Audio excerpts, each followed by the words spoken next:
안녕하세요. 부동산을 보는 눈 리얼아이 박감사입니다.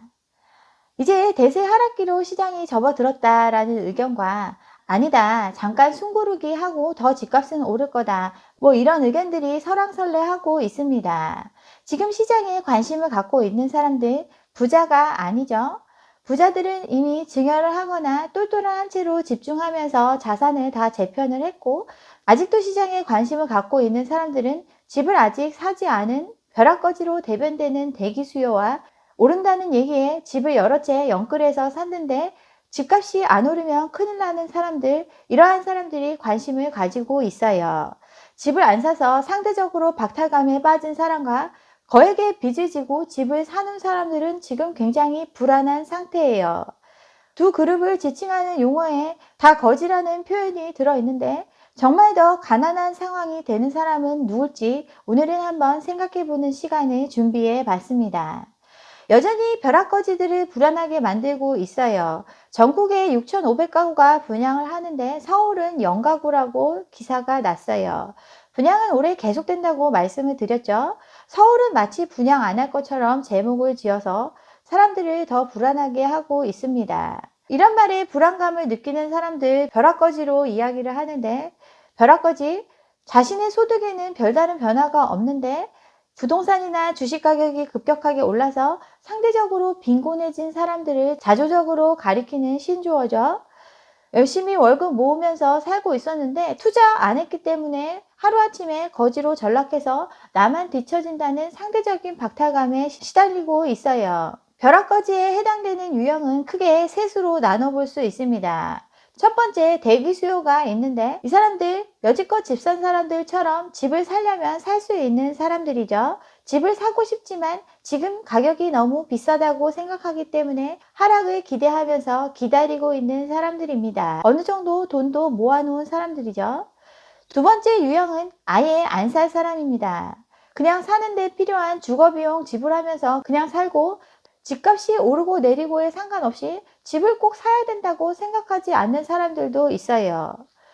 또 많은 무주택자들이 해당되는 상황인데 사지 못하는 사람도 있습니다. 한 개 가구에 처해 있거나 1인 가구로서 사고 싶지만 돈이 없는 사람들도 이 유형에 속해요. 지금 시장에서 실질적으로 수요자로 참여할 수 있는 사람은 벼락거지 중에 대기 수요밖에 없어요. 집 사고 싶어도 아예 살 능력이 안 되는 사람들이 굉장히 많습니다. 자영업자 21만 가구가 지금 재무 건전성 고위험군에 속해 있죠. 집이 문제가 아니라 당장 먹고 살 길이 문제인 가구가 굉장히 많이 있습니다. 역병 때문에 빚을 갚지 못한 한계 상황에 몰리는 자영업자들이 늘어나고 있죠. 집값이 오른다고 이야기하는 사람들이 가장 많이 되는 근거가 인구는 줄어들어도 가구 수는 늘어나기 때문에 계속 집에 대한 수요가 늘어나고 있고, 그렇기 때문에 집은 부족할 수밖에 없고, 그래서 가격이 오른다고 이야기를 합니다. 1인 가구 굉장히 많이 늘었죠. 서울 같은 경우 인구는 줄었지만 1인 가구는 40년 만에 16배가 늘어났습니다.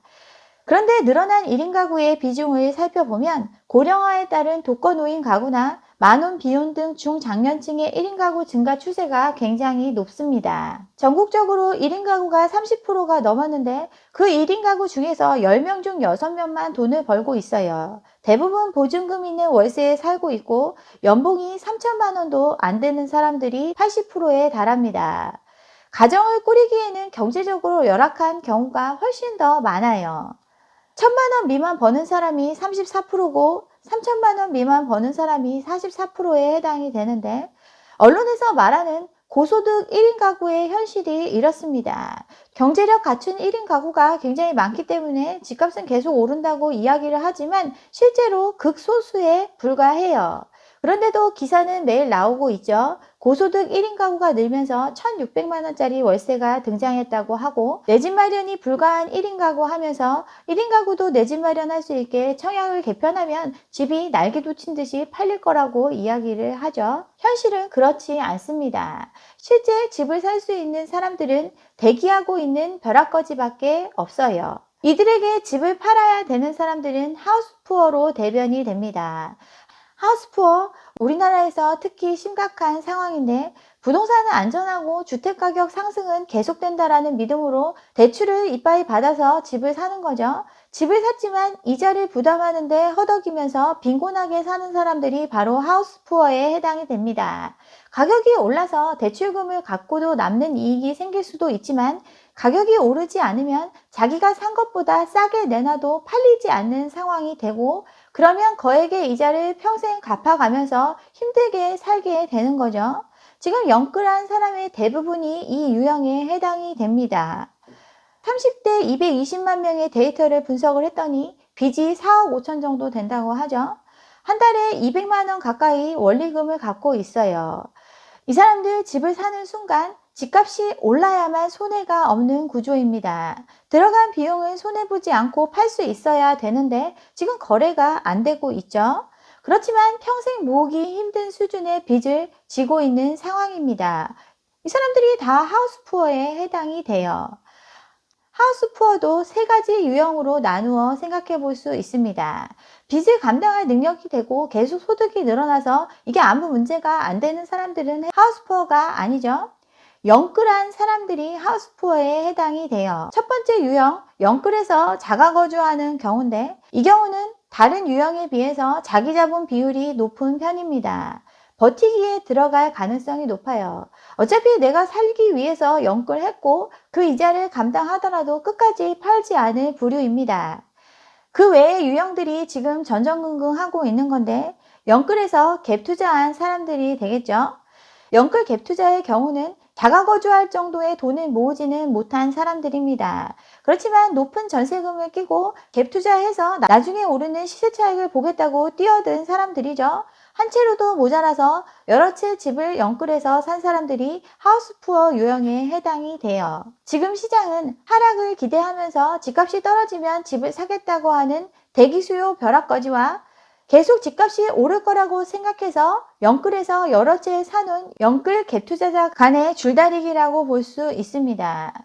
그런데 현실은 하우스푸어에게 굉장히 불리하게 돌아가고 있어요. 그동안 풍부한 유동성을 통해서 집을 여러 채 사줬는데 유동성이 잠기고 있습니다. LTV도 축소가 되고 규제 지역이 확대되면서 빚내서 투자할 수 있는 길이 막혔어요. 15억 초과 대출은 아예 금지되고 있죠. 또 버는 만큼 빌리라고 하면서 대출의 규모도 축소가 됐습니다. 차주별 DSR도 적용되고 신용대출도 축소가 됐고 원리금도 같이 갚아야 되는 상황이 됐어요.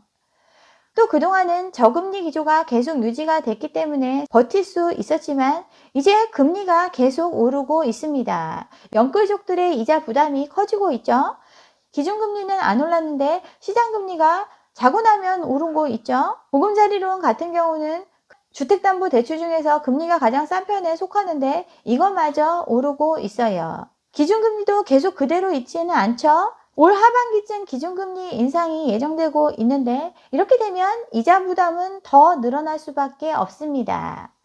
벼락거지든 하우스푸어든 소득이 더 늘어나야 상황이 좋아지는데 소득은 계속 줄고 있죠.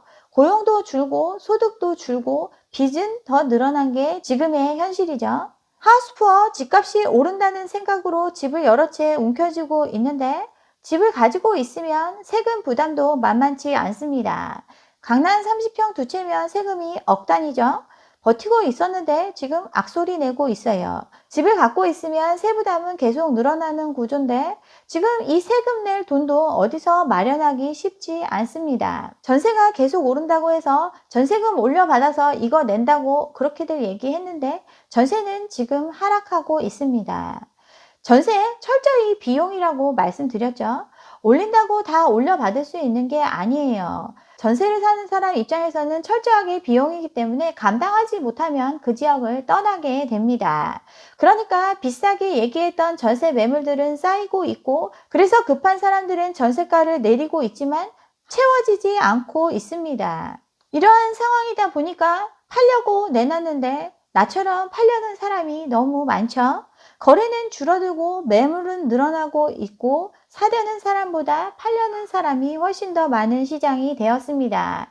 여전히 호가는 높게 부르고 있죠. 아까 하우스푸어 말씀드렸던 것처럼 사는 순간 계속 올라줘야 손해를 안 보기 때문에 호가를 내릴 수가 없어요. 그렇지만 그 가격에 사줄 사람이 없죠. 왜 그렇죠? 실거래가, 그동안 가격 상승의 근거가 됐던 실거래가 믿을 수 없기 때문이죠. 오른다 오른다 했던 시장에 근거가 됐던 실거래가가 허위로 밝혀졌죠. 그 신뢰성이 심각하게 훼손이 됐습니다. 믿을 수가 없는 가격을 믿고 덜컥 집을 살 수가 없기 때문에 사람들은 관망하고 있어요. 또 집을 사려고 했던 대기 수요들이 이미 대거 시장에 참여를 했습니다. 사려던 사람의 거의 대부분이 뛰어들었죠. 아직 사지 않아도 되는 미래 수요까지 전부 다 뛰어들면서 작년에 주택 매매가 역대 최대치를 기록을 했습니다. 패닉바잉 현상이 이미 휩쓸고 지나갔어요. 고소득 전문직들도 신용대출까지 다 땡겨서 집을 샀죠. 예전 같으면 송파, 강동, 마용성 이런 데 살 돈으로 노동강, 금강구, 서울 외곽의 집들을 비싸게 사들였습니다. 그들의 패닉바잉 덕분에 강북의 집값이 더 올랐지만 그게 끝이죠. 그나마 돈을 가지고 있던 사람들이 다 집을 사버렸고 인구는 점점 줄어들고 있습니다. 젊은 사람보다 늙은 사람이 더 많은 초고령화 사회로 지금 넘어가고 있어요. 지금 시장의 상황은 벼락거지와 하우스푸어의 줄다리기 상황이라고 말씀을 드렸는데 벼락거지 유형에 해당되는 사람들, 역대 최대의 패닉바잉에도 흔들리지 않은 사람들만 남아 있습니다. 그동안 사람들이 집 사서 돈 벌었다, 어쩌다 저쩌다, 지금이라도 사야 된다 이런 얘기 계속 옆에서 했을 건데 그때도 안 사고 버틴 사람들만 지금 남아 있어요. 그런데 빚 무서운 줄 모르고 집 여러 채 사들인 하우스푸어 측은 어떻죠? 오른다 오른다 하니까 빚 무서운 줄 모르고 집을 사들였는데 유동성이 잠겨 버렸습니다. 대출은 안 되고 그나마 받았던 대출의 금리는 올라가고 있습니다. 소득은 늘어날 기미가 없어요. 그런데 세금 부담은 커지고 있고 전세가라도 많이 올려받아서 이거 메꿔야 되는데 전세도 녹록치 않습니다. 패닉바잉과 인구 감소로 사줄 사람은 점점 줄어들고 있는데 나처럼 팔려고 하는 사람들만 많죠? 이러한 현재의 상황을 봤을 때 이미 기울어졌다고 볼 수 있습니다. 이미 시장은 벼락거지 쪽으로 기울어졌죠. 이 상황에서 방향까지 바꾸려면 2배 이상의 에너지가 필요하죠. 이미 기울어진 줄다리기에서 대세가 바뀌려면 뒤에 힘센 사람이 붙어져서 확 땡기지 않으면 이건 바뀌기 쉽지 않습니다. 더 강력한 에너지와 충격이 있어야 이 대세 전환이 가능한데 이제 더 이상 그럴 건덕지가 없죠. 누가 더 거지인 상황이죠? 벼락거지 갖고 있는 건 상대적인 박탈감 뿐입니다. 실제 빚이 없어요. 하우스푸어 집값이 많이 올랐다고 해서 부자된 느낌은 가지고 있지만 실제 빚을 지고 있는 사람들입니다. 누가 봐도 어느 쪽이 거진지 알 수 있겠죠? 이러한 상황이기 때문에 결코 불안해할 이유가 없습니다. 네, 여기까지 오늘 준비한 내용이고요. 오늘 제 영상이 좋았다면 좋아요와 구독 잊지 마시고 다음 영상도 함께 해주시기 바랍니다. 감사합니다.